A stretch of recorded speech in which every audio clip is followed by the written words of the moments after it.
Buenas tardes. ¿Qué tal? Basta, Spanish. Okay, so we can speak. You can choose between English or Finnish.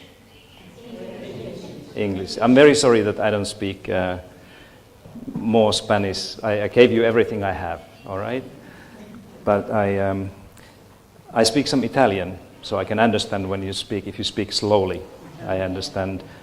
And I can tell you, yesterday I was kindly offered an opportunity to have a little sightseeing in your beautiful capital areas. So I was taken to Tigre. Is there anybody from Tigre here? No? And I said that I would like to have a driver who is able to speak either Finnish or English with me. And they said, no worries.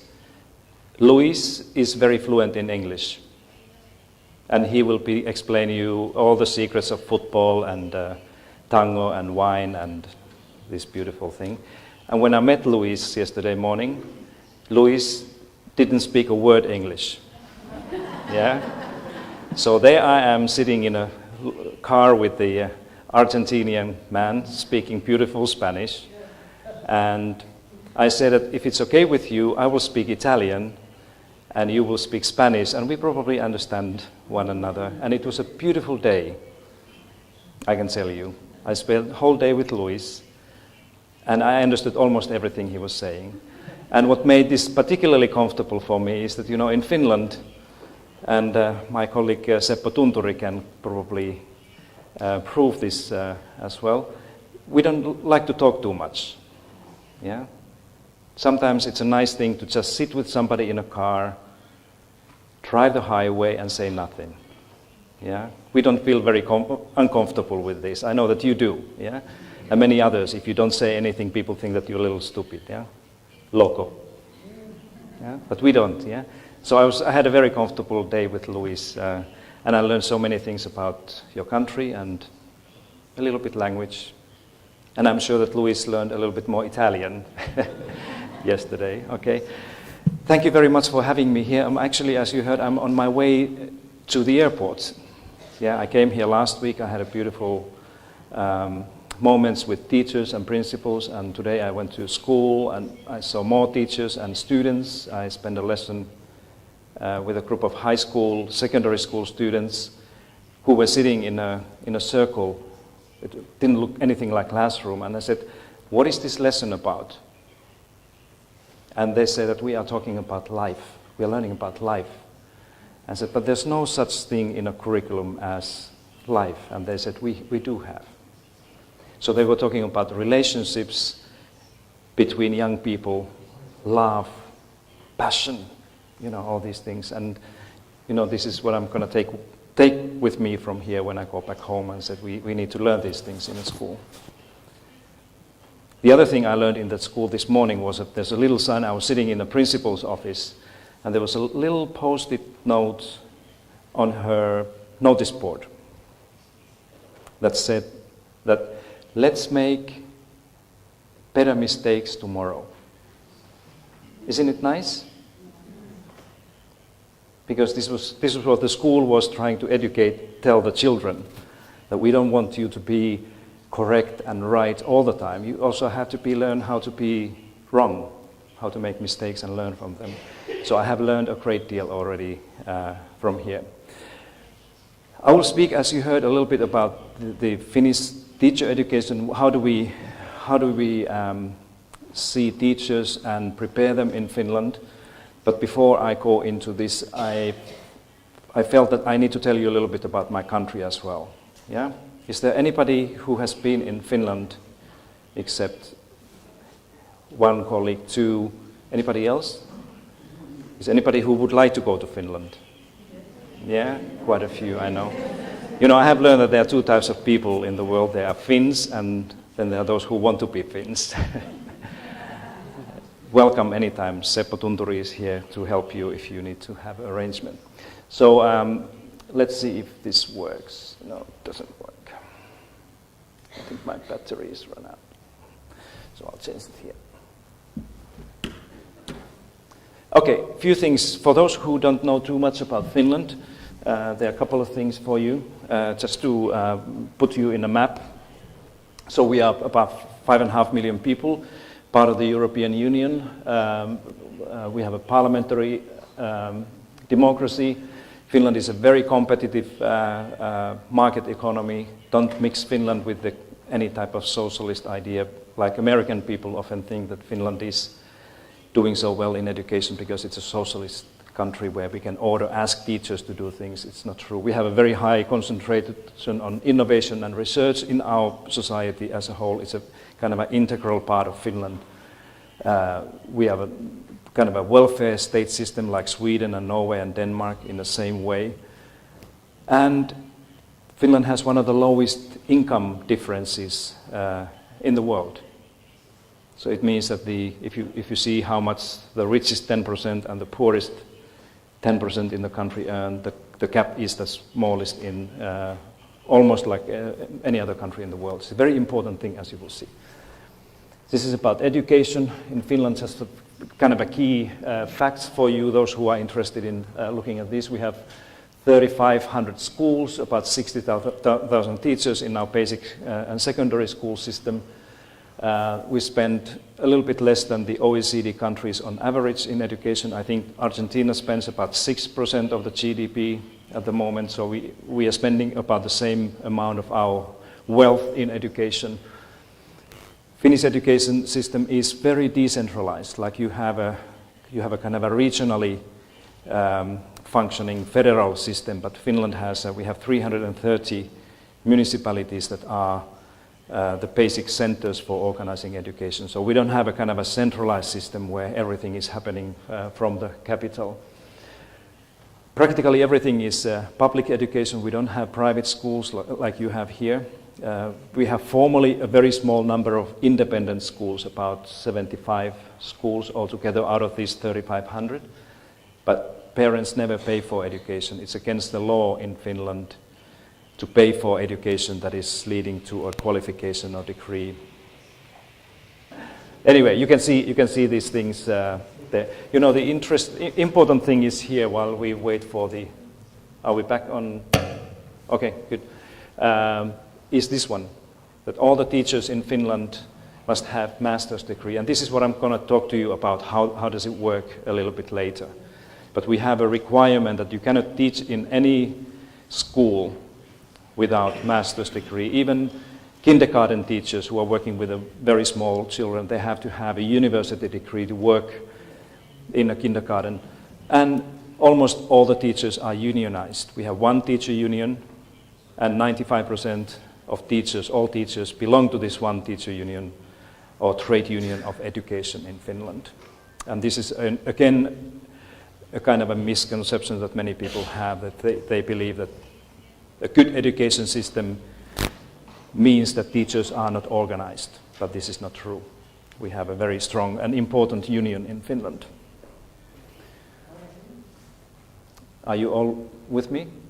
Yeah, okay, good. I have two things that I would like to mention you before we go and look at the education system, how it looks like, and in what type of system teachers are working in. The first notion is that Finland has not always been a good kind of a world-class system of education, as many people think. I often meet people who believe that Finland has always been a good, on the top of the world, but this is not true. And we are now celebrating today, this week actually, a 40th anniversary of our current basic school system. So exactly 40 years ago, we introduced this system that we are celebrating now. So it happened somewhere here, okay? And around this time, if we were able to compare Finland to the rest of the world, the picture would have been something like this. That in students' learning, graduation rates, enrollment rates, equity in education, in other words, how much differences, how the system is serving different children, we would have been below the rest of the world.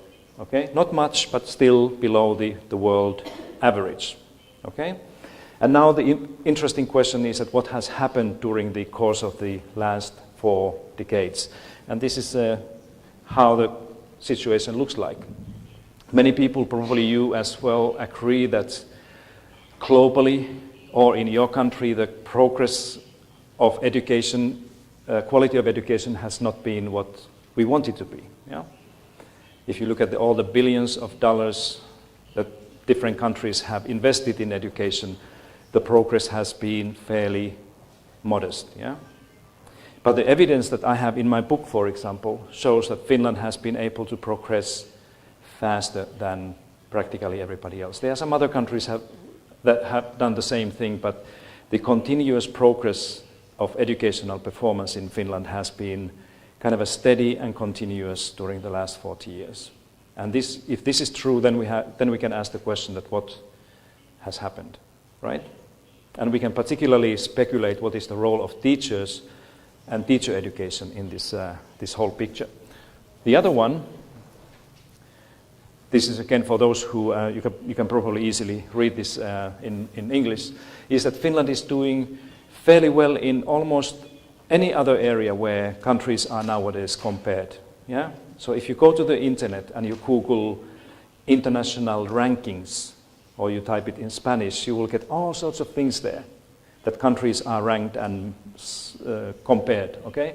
So there's a technology, there's a economic competitiveness, prosperity, corruption or good governance, innovation, health, poverty rates, inequality, equity, all sorts of things. Yeah? And almost any of these ratings, Finland is always there in the top 5 countries in the world. Yeah? An interesting thing that I didn't mention is the United Nations Happiness Index. Yeah? Have you heard about this? That we now know where the happy people live. Yeah?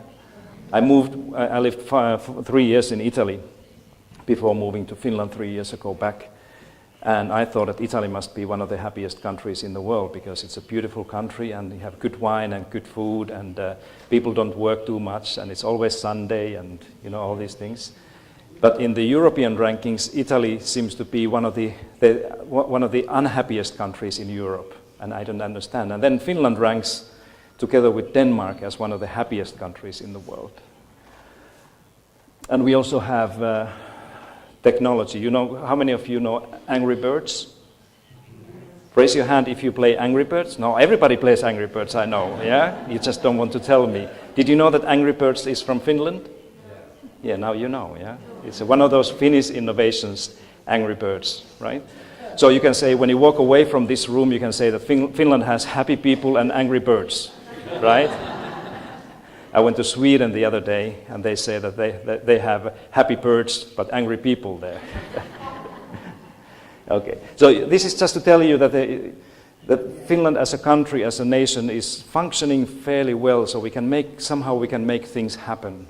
And that's why the education is no exception here. Education is just one part of this fairly well-functioning society and country where people respect law and order and they do what they promise to do, and that's how things go. Unlike many other countries in the Euro zone now, we have a big issue. That's why many Finnish people are so upset, because they say that we have done what we promised to do and not all the other countries have done the same, and that's why we have this issue. Okay, so this is how the education system looks like. In other words, in this type of system, the Finnish teachers are working, okay? And remember, we don't have private schools, or we have very small number of independent schools, so all the schools are pretty much following the same scheme. And just a couple of things here. Finnish children go to school when they are 7, okay? So school in Finland doesn't start before the age 7, okay? So there's a preschool that is voluntary, and then there's a daycare, 6 years of daycare for small children. And the compulsory schooling lasts 9 years in Finland. So everybody goes to the same type of basic school where we don't have ability groups or we don't have tracks or streams. Everybody has a similar same curriculum. All the teachers are the same also in this system. So it's a very unified, it's a very comprehensive way of addressing education. All the schools in Finland are following the same model, all right? So there are nine grades that people normally go through. Then we have the secondary level, and there are 2 options in Finland. And this also brings to our system two different types of teachers and two different types of teacher training. One is like a general upper secondary school where a little bit more than half of Finnish students go when they are 16, and then we have a vocational option in a high school.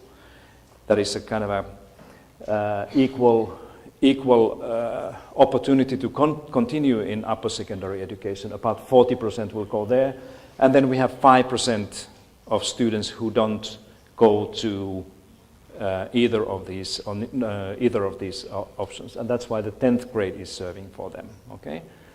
So in Finland, the challenge is to get all the children continue schooling and learning after the basic school. And students can shift from one side to another if they want to go from vocational school to other side or so on. I will leave, by the way, this presentation to CPEC, so you will get it if you want to look at these pictures in more detail. And then we have the higher education system. And remember, this is all publicly financed. We don't have anything private within this scheme. All the universities there and polytechnics that are also higher education institutions, they are non-university higher education institutions, they're all publicly funded. There's no tuition fees or any private provision there. And about 60% of Finnish students go to universities. And our teacher education, that will be the topic next, is the university part. That's where all the Finnish teachers are educated in the universities. All right?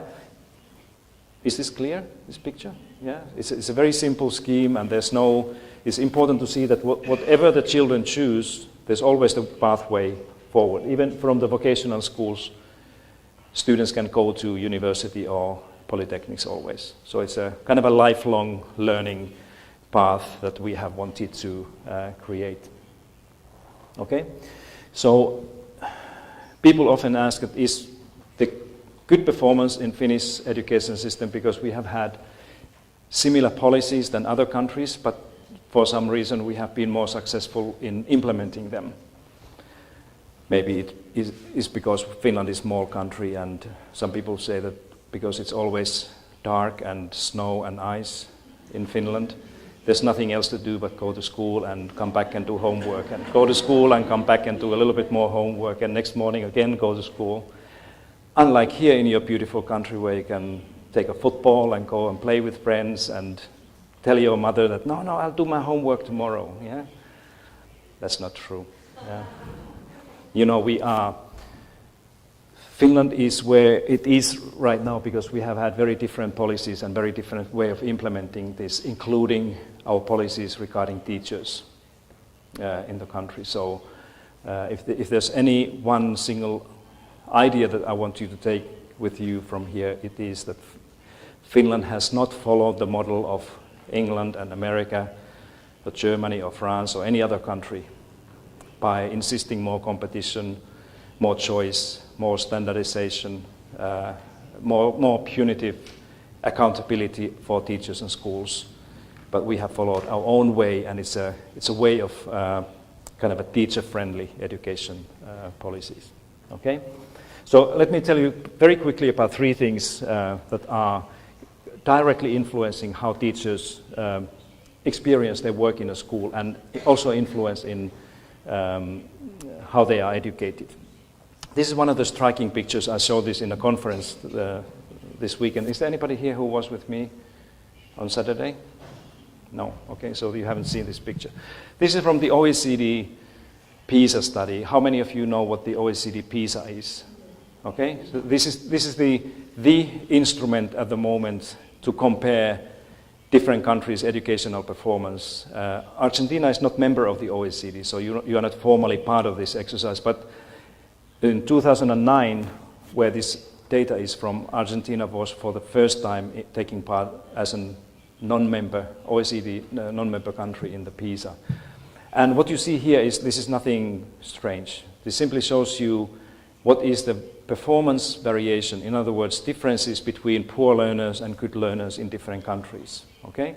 So you see Finland is over there on your right, and Argentina is here, which simply shows that the kind of a performance gap gap between poor learners and high performers is big. It's much bigger than in Finland. But this picture becomes interesting when we divide it into two halves. So I didn't do anything except separate from this total variation the parts that can be explained by in-school, within-school factors.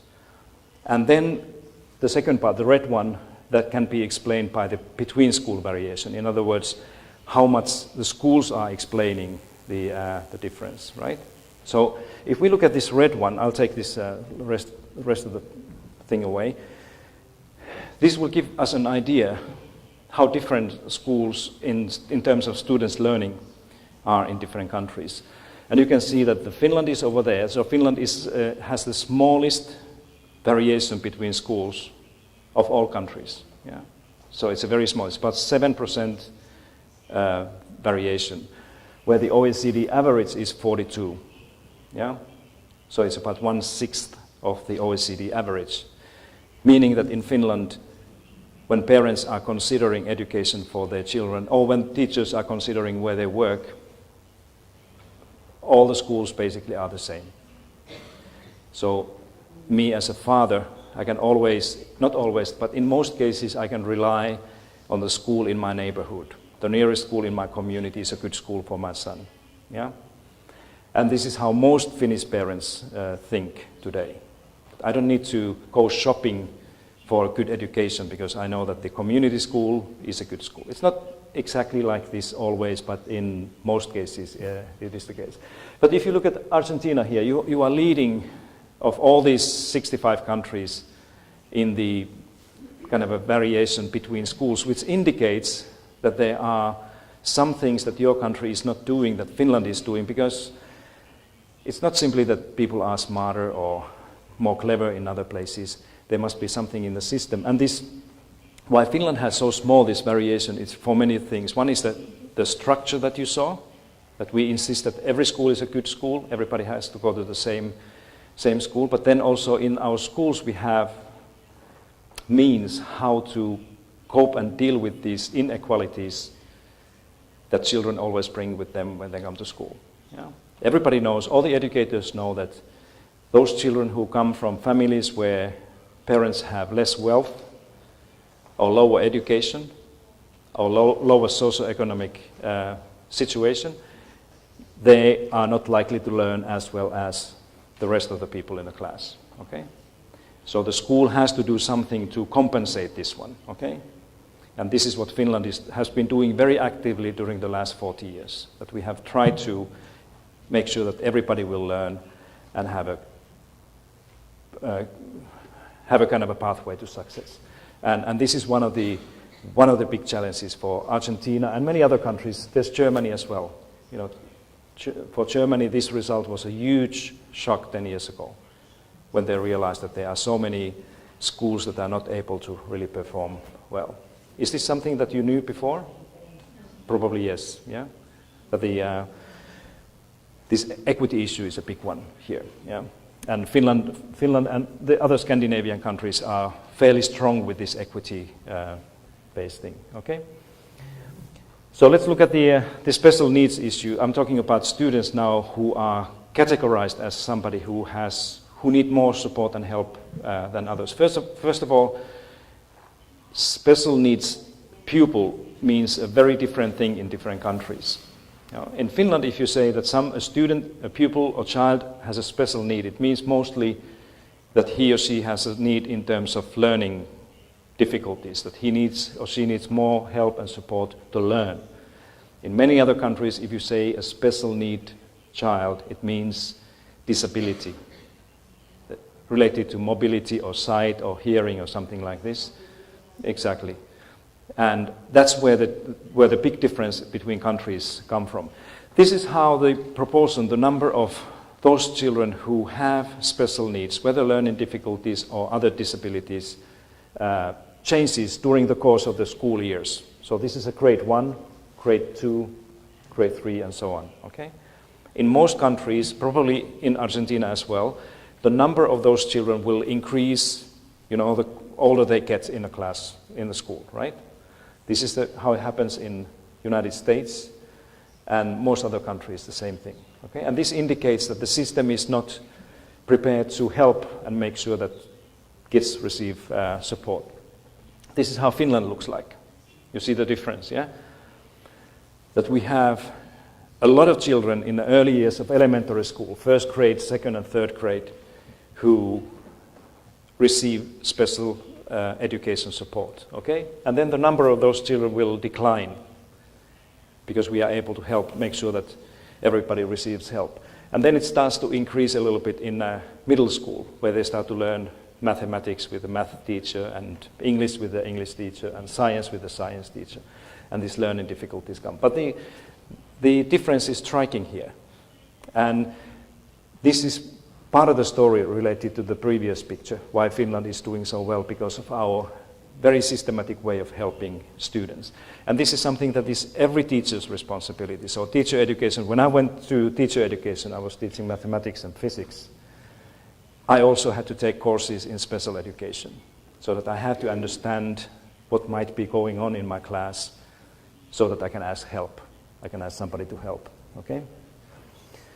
So this is the second policy, simply showing you the amount of time that children spend in the school. There are many people who claim that maybe Finland is doing so well because they insist that children are spending long school days and long hours with the homework, and that's how the good results come from. Just take a look at these two arrows. There's Finland there in the top third, and we have, compared to Italy, about 2.5 years less instruction time for students between ages 7 and 14. So this is a kind of a cumulative amount of instruction that we are requiring children to have in school.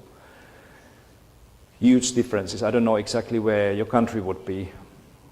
But anyway, you know, you can see that the countries are very different in terms of how much time children are expected to go to school. Let's look at the teachers here.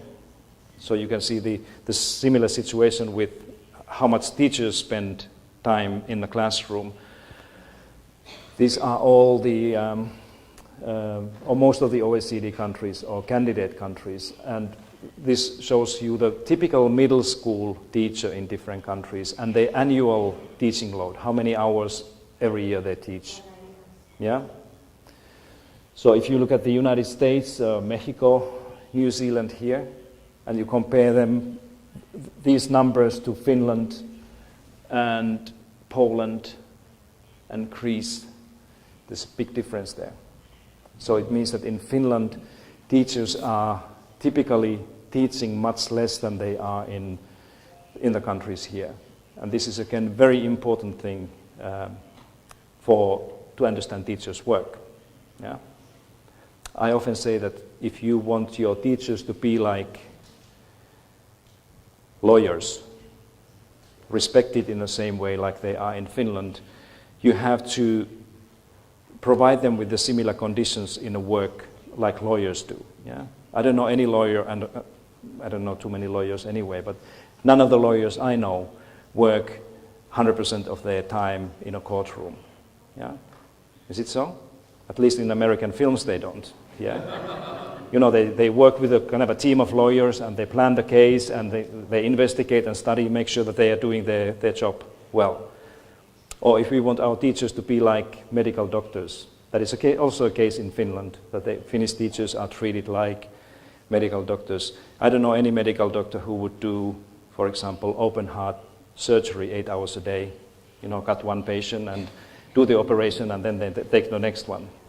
They work in the same way that they work with other doctors and they plan the case and then make sure that they do the best thing. Teachers have to be treated in exactly the same way, that they have conditions to work together. Okay?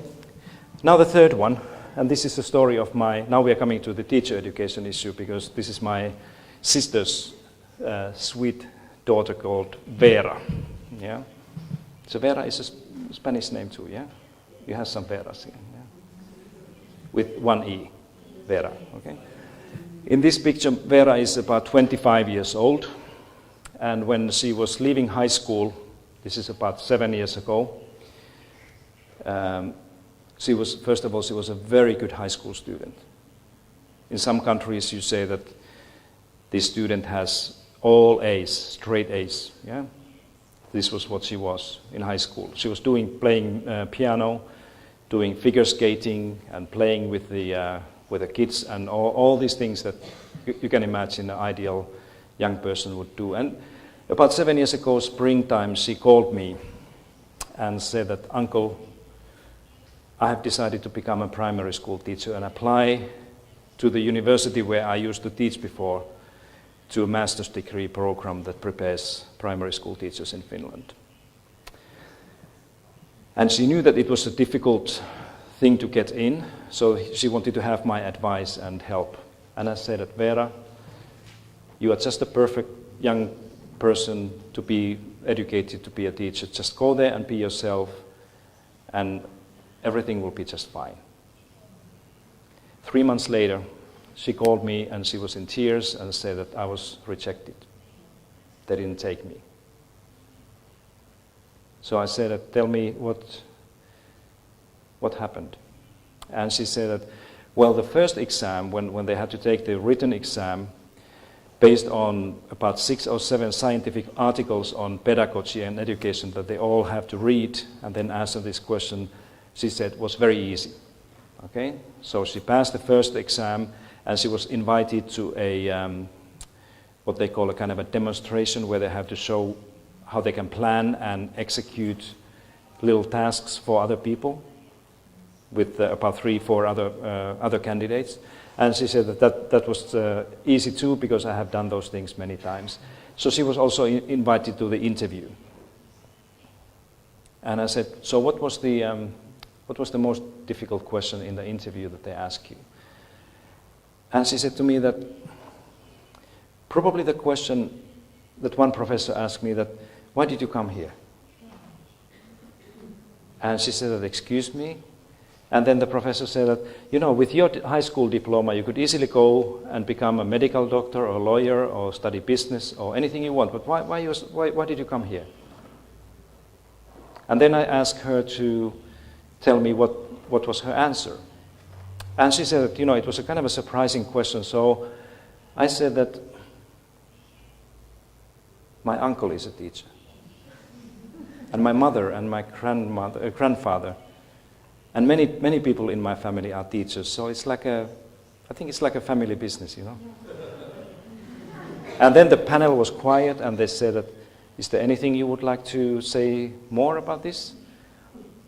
And I said, "What did you say?" And Vera said that, "I love children," which is the wrong answer. Yeah? Because I have been sitting in these panels many times, and whenever somebody says that I love children, it means that you are trying to get the kind of a nice way out. So in other words, she was not able to explain her deep commitment to this profession that is so highly regarded in Finnish society. Because in these teacher training programs, they want to have not only smart people who have been good in school and are strong in academic and social things, but they particularly look for people who can explain the deep moral commitment to teaching. How do you know that you are a teacher? This is what they have to be able to explain.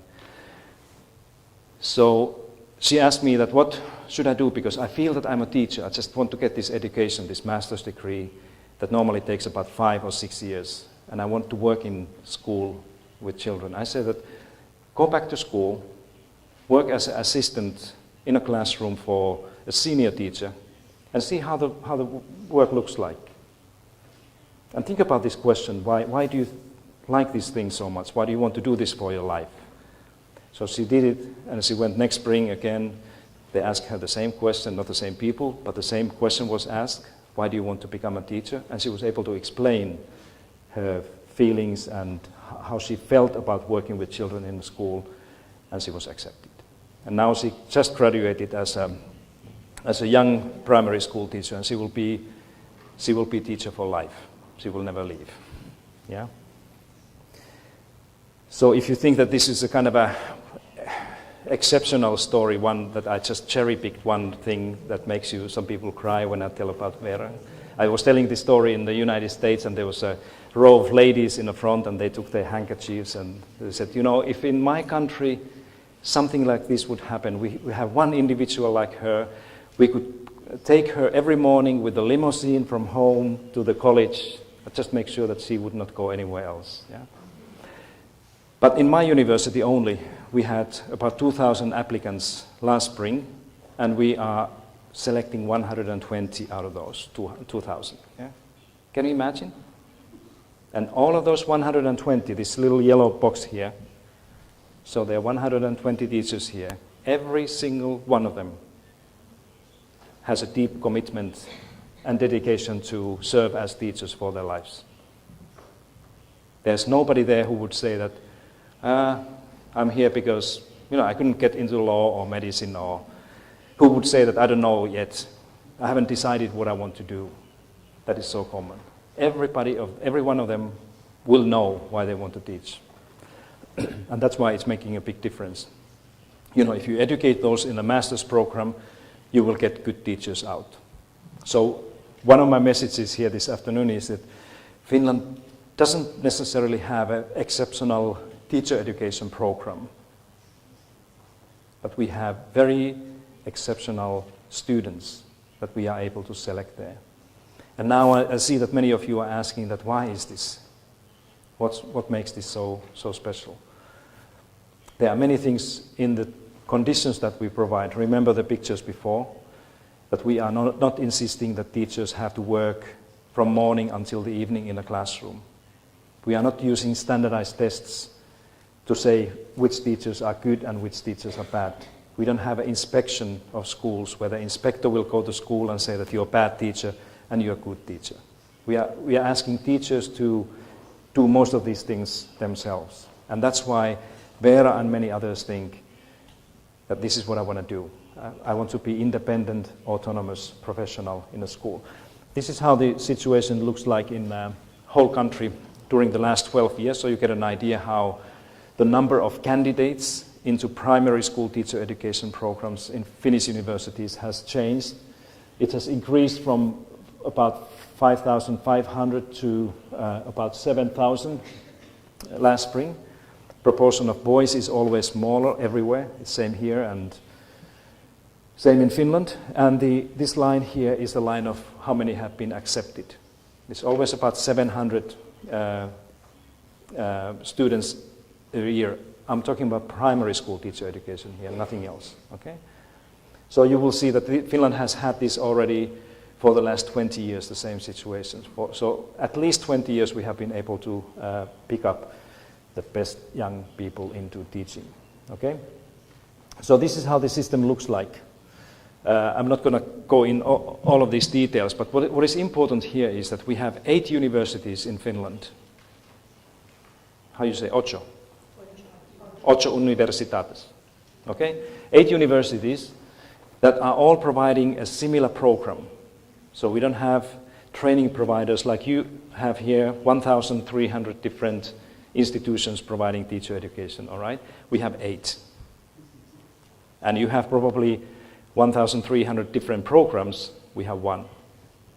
So all these programs in all the universities is not exactly the same, but the requirement is the same. So in Finland, if you're hiring a teacher for the school, you never ask, where did you get your degree from? Never.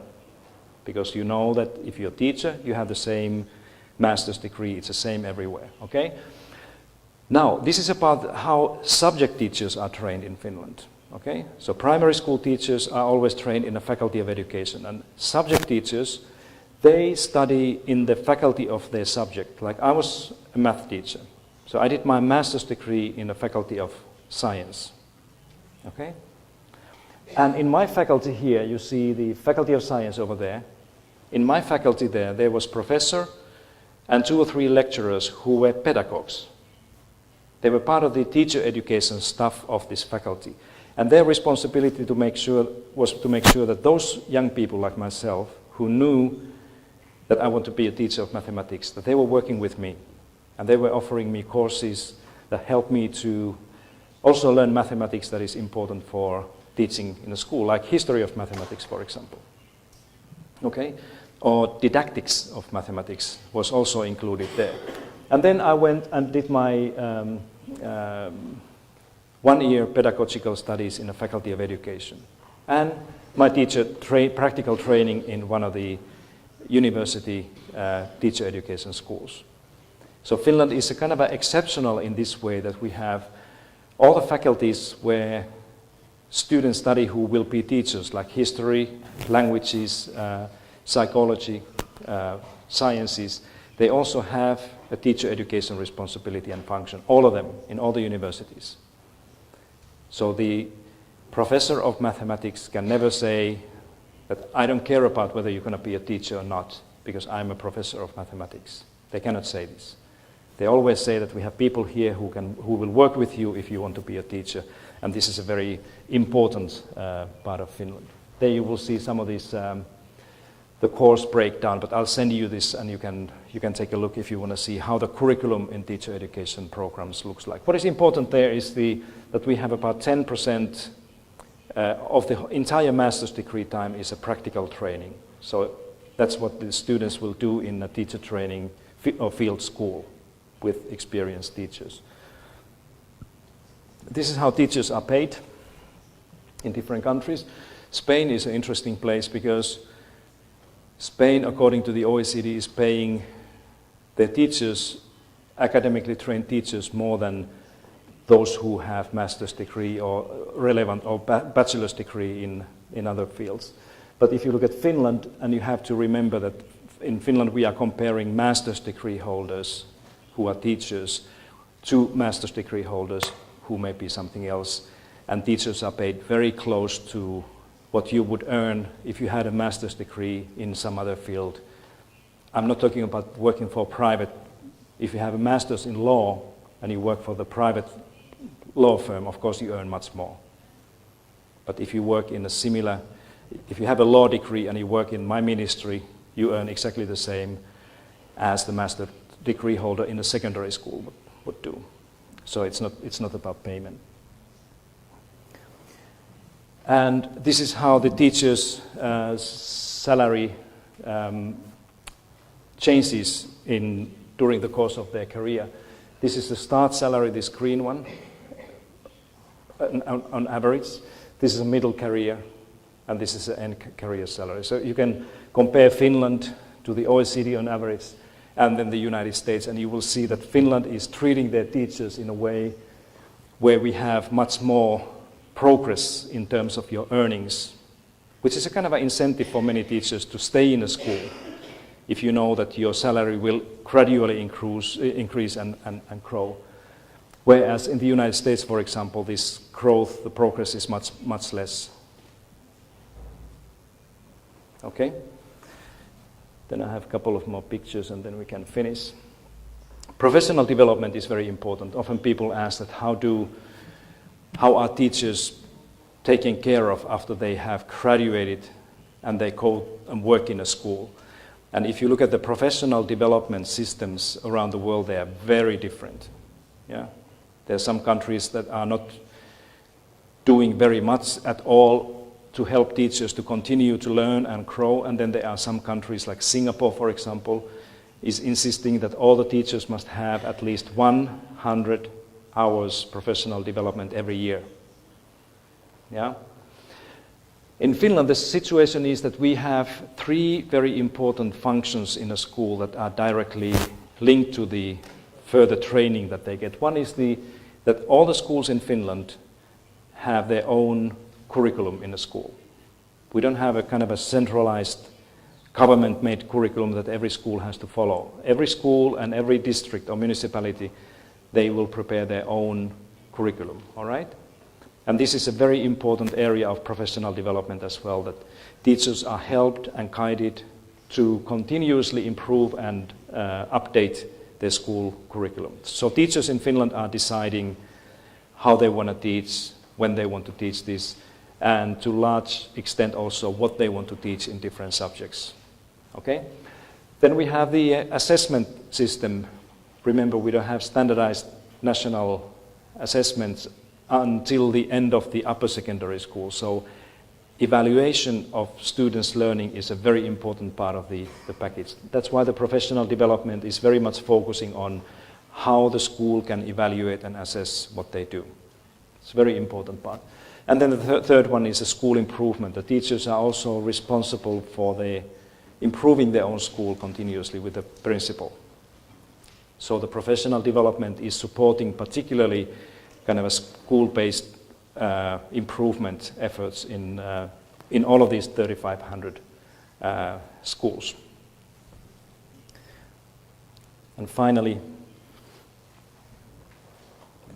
let me finish here, and this is kind of summarizing what I have already said about the third policy driver in Finland is the strong focus on teacher and leader professionalism. We have really tried to work hard during the last 30 or 40 years to make sure that teachers in Finland would be regarded as high professionals, just like lawyers and doctors and everybody else. Okay? And to some extent we have been successful to do this. Anyone who knows the nice little book called Outliers, I don't know if you have read this, there are many fascinating things there. One of them is the rule of 10,000 hours, where Gladwell says that if you want to be good in anything, whether it's playing violin or golf or paint or whatever you do, you need to practice that something approximately 10,000 hours. Yeah? And it's the same applies in teaching. I was teacher for 8 years, and I remember my last year in school when I started to feel that now I have an idea what it is to be a teacher. Yeah? You know, some days I even felt that I may be a good teacher. But all those 8 years was more or less time of learning and practicing these things. And I realized that 8 years is pretty close to 10,000 hours of practice that it takes. Yeah?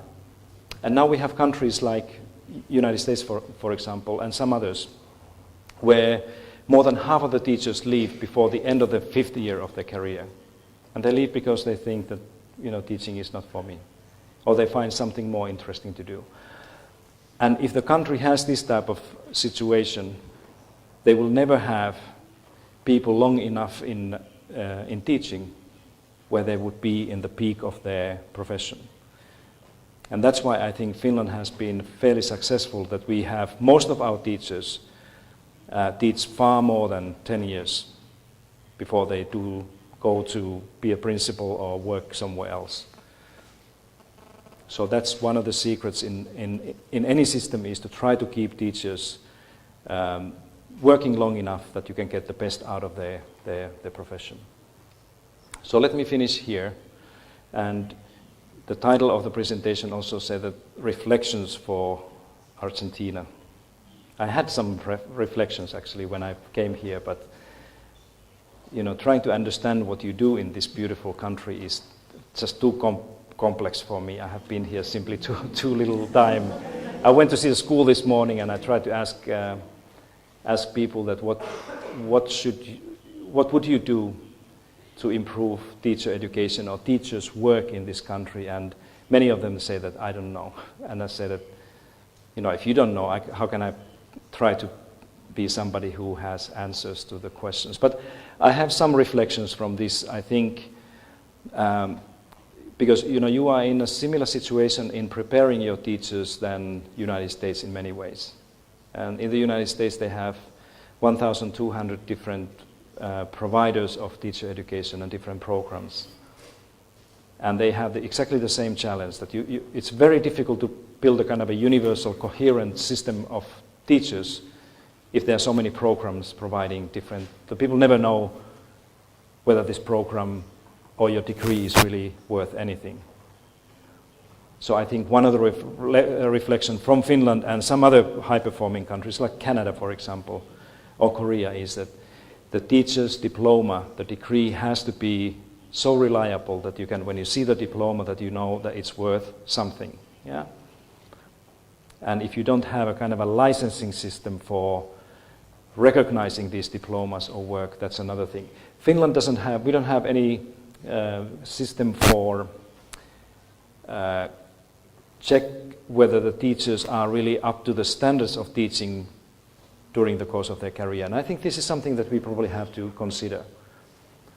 Like, this is a good system in the United States, that they have a way of checking what teachers can do when they progress during their career. But this is something, again, to think about, that how do we make sure that those teachers who are in a school, that they are able to progress and develop and go further. And this is a question to Finland as much as is a question for here. But then let me finish by my final reflection that I got in one of the classrooms today. I went to a classroom, a middle school kids. They were probably about 13 years of age. They were studying science, about 30 of them. And I asked them, among other things, I asked that, how many of you are planning to become a teacher? What do you think, how many of them? 0. Yeah?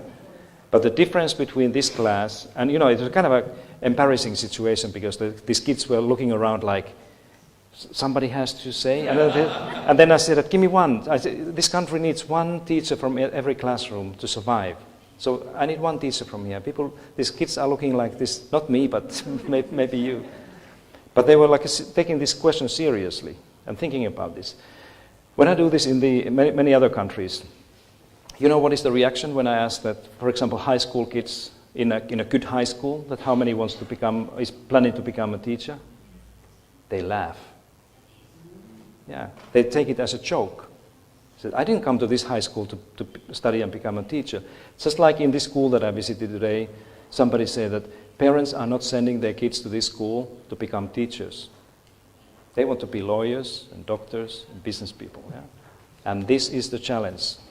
How can we create schools where the situation would not be this? And what should we do with the parents in this country and many others to make sure that teaching would also be seen as something worth considering?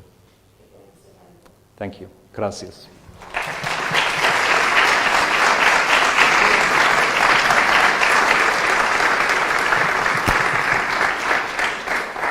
Muchas gracias, doctor Sarver, por la conferencia. Muy interesante. Como les dije al principio, si quieren ir anotando algunas preguntas en los papeles, así las vamos recolectando y yo puedo ir organizándolas a medida que vayan viniendo según temas. Voy a empezar yo, mientras que el proceso continúa. Me interesaría conocer más en profundidad cómo se organiza el componente de la práctica en la enseñanza de los futuros docentes. ¿Cómo se organizan las escuelas? Si las escuelas juegan un rol en esa práctica o solamente las universidades. Así que bueno. Yeah, this is a very important question. And remember, I told you that we have 8 universities in Finland that are providing teacher education. Not all of the universities do, but we have 8 of them. And all of these universities that have teacher education programs, they also have their own schools, or they run schools. And we call them teacher training schools. They're like a laboratory schools, exactly